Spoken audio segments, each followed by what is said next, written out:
யோசிக்கிறியே என் நாட்டு இளவரசர் அவங்க அப்பா என் நாட்டு மன்னர் வந்திருக்கிறார். என் நாட்டு மன்னர் மன்னரா என்னடி அங்க விஜயா மன்னரா யாரு அது?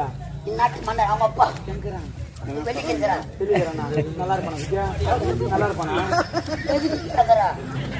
நல்லா இருப்பான். சோத்த கலையை துண்டுறது தான் இல்லம்மா துண்டுறது தான் இல்லம்மா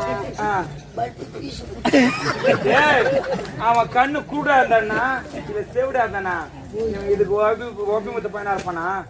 இந்த ஒர்க் பண்ணுவானா? இந்த ஒர்க்கு என்ன சொல்ற? போட்டு வச்சா தூங்கும் பொழுது உட்காந்து ஏறி போட்டு உட்காந்து பையன் போட்டு என்ன பண்ணுவீங்க?